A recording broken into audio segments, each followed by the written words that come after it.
አሰላሙ አለይኩም ወረህመቱላሂ ወበረካቱሁ። የጠቢቲ ዩቱብ ቻናል ቤተሰቦች እንዴት ናችሁ? ደህና ናችሁ ወይ? በያላችሁበት ሰላማችሁ ብዝት ብዝት ይበል። እንዲሁም ክርስቲያን ወገኖች ሰላም ሰላም ብያለሁ። እስከ ዓለም ዳርቻ ፈጣሪ ይጠብቃችሁ። እናም ይህን ቪዲዮ ከመጀመራችሁ በፊት ላይክ፣ ሼር እያረጋችሁ ሰብስክራይብ እያረጋችሁ ጀምሩት ማለት ነው። እናም አዲስ ለሆናችሁ ለቻናሌ አዲስ ለሆናችሁ ሰብስክራይብ እያረጋችሁ ቤተሰብ እንሁን ማለት ነው። እና ውዶችዬ ሰብስክራይብ በማድረግ ሸር በማድረግ ብዙ ሰው እንዲማርበት አድርጉ ማለት ነው ውዶችዬ። እና ባለፈው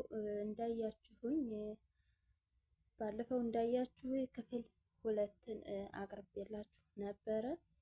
ዛሬ ክፍል ሶስትን ይዤላችሁ መጥቻለሁ ማለት ነው። በጥሞና ተከታተሉ። እናም ታቆምኩበት ነው የምቀጥለው። እንግዲህ እህታችን እንዴት ትለናለች ማለት ነው። ኩሽና ማደር ጀመርኩ ትላለች ማለት ነው። ኩሽና ማደር ጀመርኩ ብዙ ቀኖች ሆኑኝ። እናም አከራዮችን በጊዜ ስለሚቆልፉ ለመውጣት አይመቸኝም ነበረ። ከዛም ጧት ሲነጋ እየወጣሁ ከጓደኛዬ ቤት እተኛ ነበረ። አንድ ቀን ግን በጣም ሲሰለቸኝ መጣሁ። ቆልፎ ስራ ሄዷል። እናም ቁልፉን ታከራዬ ቢላዋ ተቀብዬ ገንጥሌ ገባሁ። ስገባ የሚበላ አለ። ከዛም ያን ዳቦ ኦሬንጅ በጠበቅኩኝና በኦሬንጅ ዳቦ እየበላሁ ድገት መጣብኝ። ከዛም ቁጭ ሳይል አንቺ ሌባ ቤቴን ገንጥለሹ ገባሽ? ምን እያረግሽ ነው አለኝ። እኔም የተከራየሁት እኮ እኔ ነኝ አንተ አይደለህም አልኩት። አይ ሌባ ነሽ እንጂ አለኝ። አረ እኔ ሌባ አይደለሁም፣ በገዛ ቤቴ ሌባትማ አትበለኝ። ብቻ ነገሩ እንደዛ እያለ ተካረረ። እኔም እየበላሁኝ ርቦኝ ስለነበረ ዝም አልኩት። ከዛ የበጠበኩትን ኦሬንጅ አየና ምን አርገሽብን መድኃኒት አለኝ። እና መድኃኒት ከሆነ እኔን አይገለኝም እንዴ? እኔ ለራሴ ነው የበጠበኩት አልኩት። ከዛም እየባሰ መጣ። ብቻውን መሳቅ ጀመረ። ብቻውን መሳቅ እየጀመረ እኔም ያንን ቶሎ በላሁኝና አይ ሰይጣን ጋር ነው እንደምትስቀው አልኩት። በጣም ተናድጄ ስለነበረ እንደዛ ብዬ ቃላቴ ተአፌ ሳይወጣ እንዴት አድርጎ እንደያዘኝ አላወኩም። ከዛም በኋላ ከአንዱ ግርግዳ ጋር አንዱ ግርግዳ እያጋጨ በኤሌክትሪክ ገመድ ደበደበኝ። ብቻ ምን ልበላችሁ ከአንዱ ግርግዳ ጋር ሲያጋጨኝ ልክ ይዞርብኛል እንጂ ብትሮ አያስታውቀኝም ነበር። እንደዛ እያልኩኝ አከራያችን ደርሳ አዳነችኝ። እሷ አድናኝ ትንሽ እንደቆመች ስልክ ተደውሎ ተክፍለ ሀገር ዘመዱ እንደሞተ ተነገረው። እሱም ተነስቶ መጣ። እኔም የዛን ሁለታ ቤት መፈለግ ጀመርኩ። ምክንያቱም ታሱ ርቄ መኖር ነበር የፈለኩት። 12 ሰዓት ድረስ ቤት ፍለጋ ላይ ነኝ። ቢሆንም ግን አንድ ትንሽዬ ክላስ አገኘሁ። በጣም ጥብብ ያለች ናት። የኖርንበት ቤታችን 2 ክላስ ነው፣ ሳሎንና መኝታ ቤት። ያቺ ደግሞ እቃ እንኳን አትይዝም፣ አልጋ ብቻ ቡፌ ነው የምትይዘው። ሆኖም ግን እኔ በጣም ደስ አለኝ። እሺ ነገ እመጣለሁ ብዬ መጣሁ። እኔም እዛ ቤት ብቻዬን አደርኩ። ልክ በመነገታው አከራዬን ብር ተከፈልኳት። ግማሽ ቀን ነበረ የሆነኝ። የተቀመጥኩበትን ቀን ወስዳ ግማሹን ብር እንዲመልስልኝ ጠየኳት። እሷም እኔ ስለነበርኩ የተከራየሁት ምንም አላለችኝም። እሺ አለችኝ። እቃዬን ማጓዝ ጀመርኩ። እናም ከበድ ያለውን እቃ ጓደኛ ለምኔ ከጓደኛ ጋር ማጋዝ ጀመርኩ። ተከራየሁ። ዋና ዋናዎችን ቤት፣ የተቀረውን ደግሞ በረንዳ ላይ አስቀምጬ በቃ ተከራየሁ። እናም ለ15 ቀን ያህል የደስታ ኑሮ መኖር ጀመርኩ። እሱም መጣ። ከሳምንት በኋላ ሲመጣ ቤቱ ሌላ ሰው ገብቶበታል። አከራዬን ሲጠይቃት እኔ የት እንደሄደች አላውቅም፣ እቃዋን ይዛ ወጥታለች አለችው።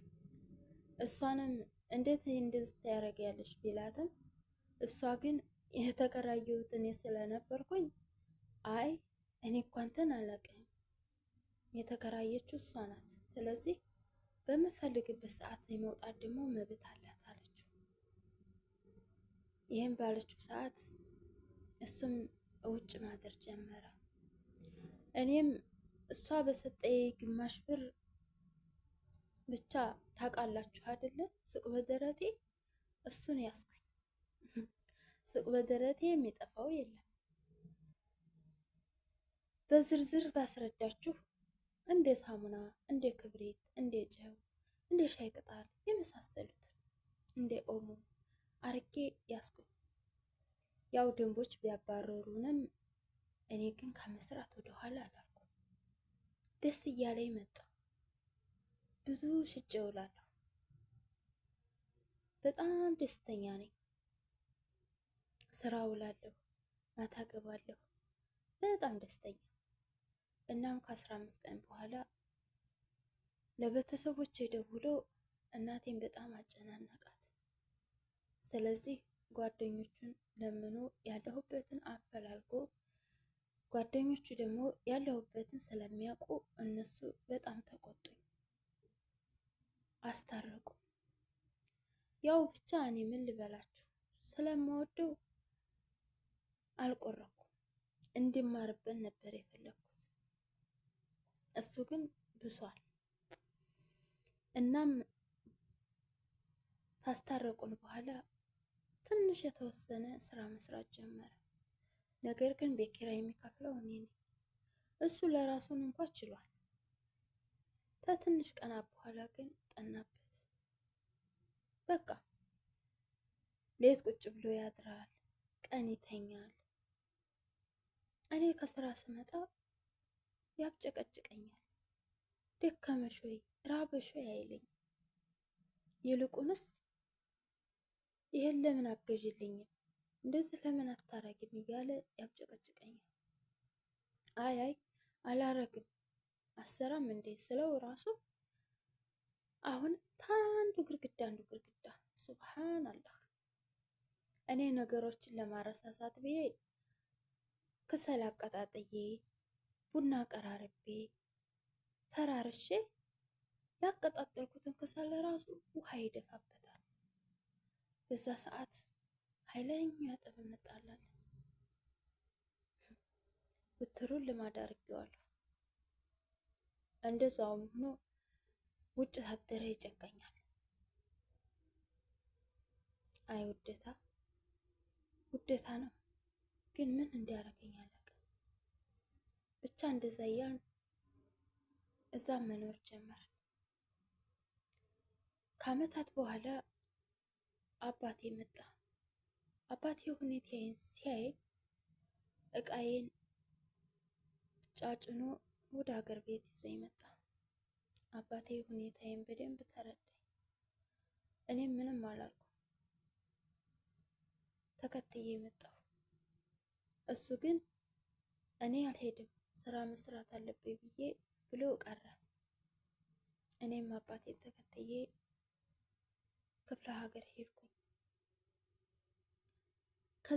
ከዛን በኋላ እንኳን ስራ ሊሰራ እኔ በመጣሁኝ ሳምንት ሳይሞላ ተከትሎ የመጣ።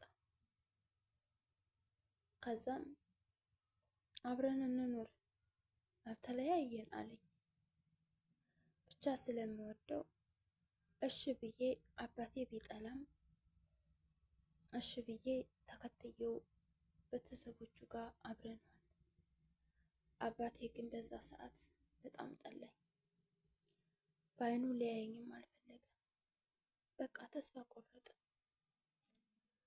ይላል የኔ ወዶች። ይቀጥላል ማለት ነው።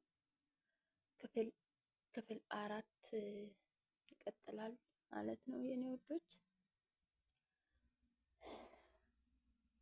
እንቅልፍ ማለት ነው። እንቅልፍ አልተኛውም እና ለዛ ነው ማለት ነው አሁን እና እላችኋለሁኝ ወዶችዬ። ያው ጠቅለል አድርጌ መጨረሻ ላይ ነው ምክር የምሰጣችሁ። እስከዛው ይህን ቪዲዮ ከመጀመራችሁ በፊት ላይክ፣ ሼር፣ ኮሜንት እያስቀመጣችሁ ጀምሩት ማለት ነው ውዶችዬ። ይጠቅማችኋል ብዬ ያሰብኩትን ነው ይዤላችሁ የመጣሁት ማለት ነው። እንደሚጠቅማችሁም ደግሞ እርግጠኛ ነኝ። ገና ነው እንግዲህ ሲያልቅ ደግሞ ወደ ማለቅ እየደረሰ ነው ማለት ነው። ሲያልቅ ጠቅለል አድርጌ ይዤላችሁ እመጣለሁ ማለት ነው። ጠቅለል አድርጌ እመክራችኋለሁ ማለት ነው።